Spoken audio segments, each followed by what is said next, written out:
Hey everyone, so today we're going to be vibe coding a recipe management tool in Next.js using Cursor and Claude. Here we already have our Next.js app. So this is an existing app I'm working on. So I have a JSON file here with a bunch of recipes. You can see the recipe is composed of, the category, time, difficulty, description, ingredients, instructions, and nutrition. So this isn't exactly what we need, but it's a good place to start from and build an app to manage that. Like I said, we already have an app running that has some other pages in it. So I'm just going to be asking it to add this new recipe section. So this is the app so far. So I'm going to be adding a new option here called Recipe Management Tool. Okay, so here's the prompt. Can you add a new page to manage recipes?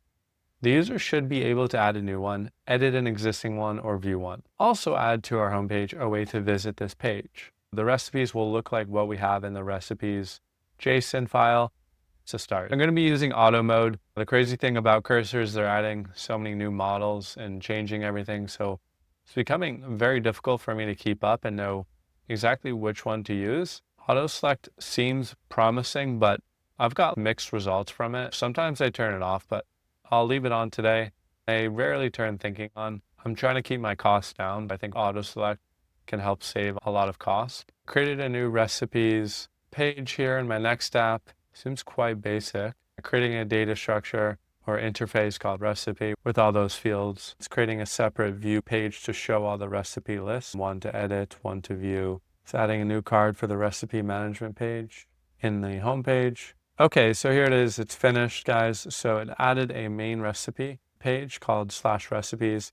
This is going to display all the recipes in a grid layout. Recipe view, so to show a single recipe and the details. A recipe edit page. Okay, so let's go see what it did. Okay, so manage recipes here, and then here's the list. You can go and edit, and here's all our data. So that's pretty good. Has the title, the image URL, the category, the time, easy. I did envision something else though. I imagine like having a kind of side panel where they could select between each the recipe and just load it on the right side.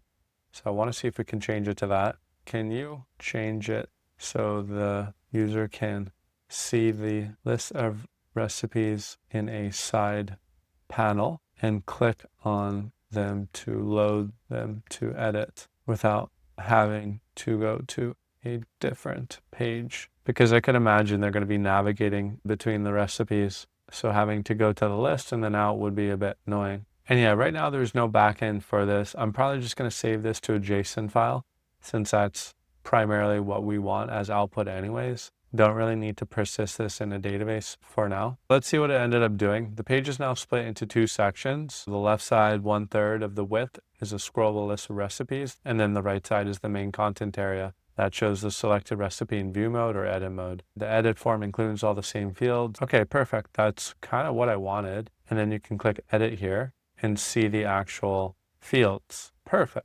And I really want to see the JSON as well. So I'm going to say, can you also make it so we can see the raw JSON as well for the recipe? I'm thinking below here, but it could also be nice if we have a button called View JSON. I think that'll be a bit better. Can you also make it so we can see the raw JSON as well for the recipe? Add a button next to the edit saying View JSON. The reason we need the JSON is this is going to be used to build an AI recipe planner. We're going to be training the model with these recipes. So idea is to output it as JSON. View JSON. Okay, so it did a modal. That wasn't what I had imagined, but I think that's actually better. Would be cool if there's a way to copy it. Can you make it so we can copy it as well to the user's copy? Copy, that's not the right way to say it, but it'll figure it out. Okay, there we go. Copy to clipboard. Sorry, clipboard. That's what I meant to say. Okay, so that's pretty good. The next thing I wanted is to be able to export this. So basically export all the recipes to a JSON. So can you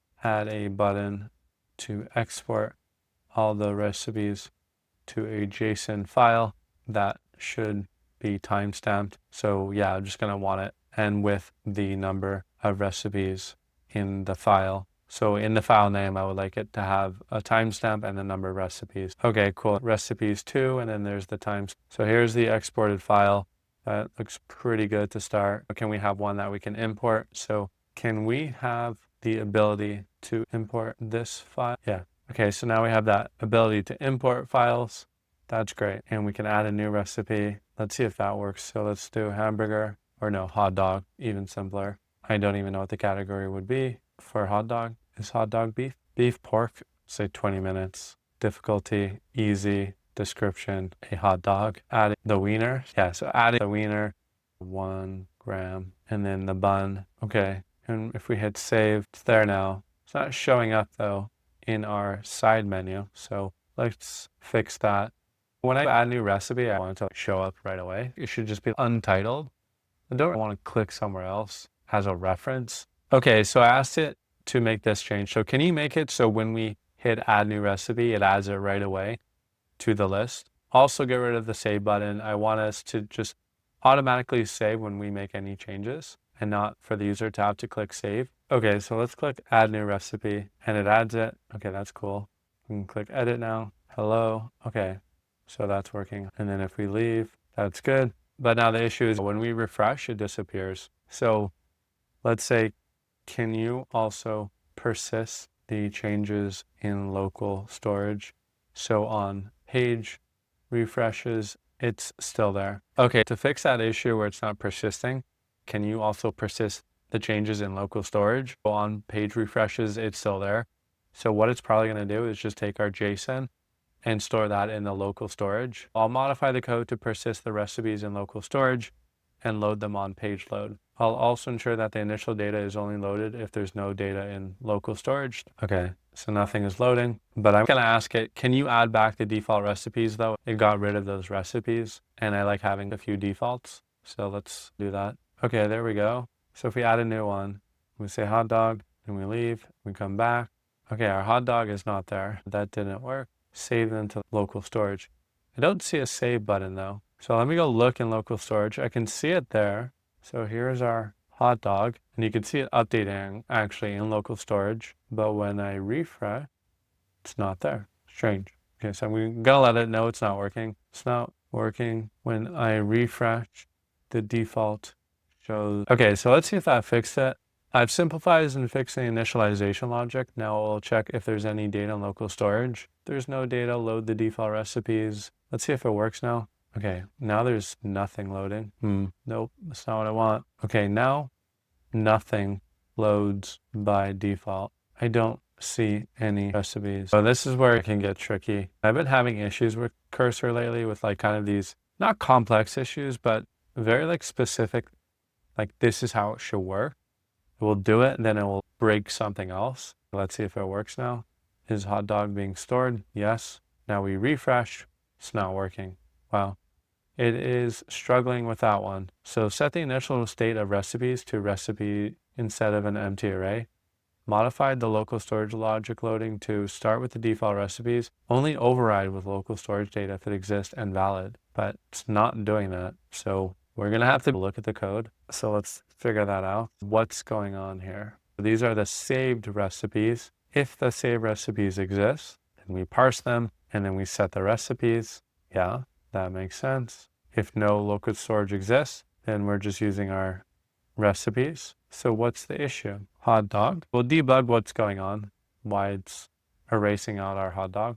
Okay, so it's set. Parse recipes, there's our hot dog, but our hot dog's not showing. Very strange, but no, that's not it. That's the new thing we added. So hot dog. Now let's refresh and see what happens. Well, first I want to see, is there anything else that could be removing it? I feel like it's this thing, the use effect is somehow running as well. Okay, so this is working. Set the recipes. Right now, this is just to default. And now this is running. Okay, and you can see here now this runs afterwards and wipes out our changes that we're loading. So AI can be quite dumb sometimes, you know, because use effect both run at the same time, I guess. Well, this one runs when the recipe changes, but we're changing it to the new parse recipe. So I'm not sure why it would be. That is strange. Why are you missing the hot dog? Let's see if it can help us if we give it more context. It seems that the second use effect is running with the default recipes and wiping out the loaded one. Do you see why? I'm not an expert in React, but I could fix this. I just spent more time. We'll see if it can actually see the issue. I see the problem is that we have two use effect hooks that are both running on initial load and potentially conflicting. The first one loads from local storage, and the second one immediately saves the default recipes back to local storage. Let's fix this by combining the logic into a single use effect and adding a check to prevent overwriting existing data.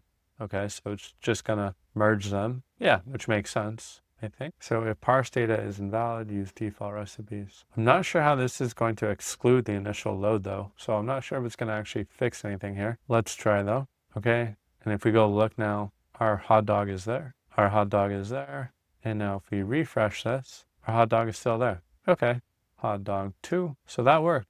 Great.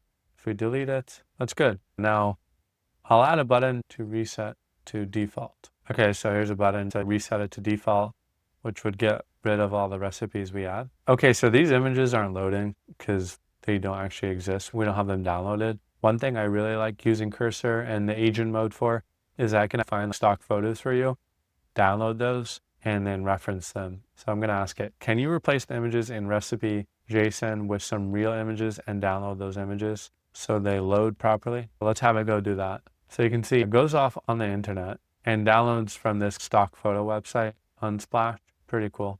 And then it's updating it as well. So it actually downloaded like the images here for me. So like I said, it doesn't always work. The feed image is no. Can you try another one? Oh boy, that doesn't look that appetizing. No, a perfectly cooked steak.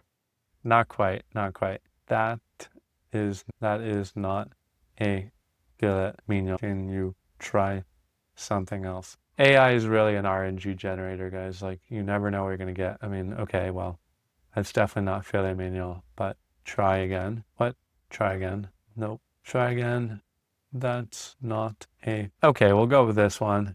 AI has its limitations. Now update the file location in recipes. I'm just gonna ask it to update the file location in recipes. Okay, that's good. The images aren't loading. Oh, I think we have to update it as well in the saved recipes. Oh, I know why. It's because we have to reset the data. There we go. That looks good. They would probably want to upload multiple images, but we need further changes on this. These need to be drop downs. They shouldn't be able to just put in whatever, and there should be multiple categories. Can you make it so categories is a multi-select drop down? The values should be defined. And we need different types of categories as well. Like we need this recipe, is it for breakfast? Is it for dinner, lunch? And then yeah, what type of category, what type of cuisine is. So we can use AI to help figure out how we should categorize recipes as well. So that's another thing is, yeah, the JSON will evolve and then it'll be like trying to load the JSON from the local storage, which won't be in the valid format anymore when we change it. Okay, so it's, yeah, here we go, multi-select.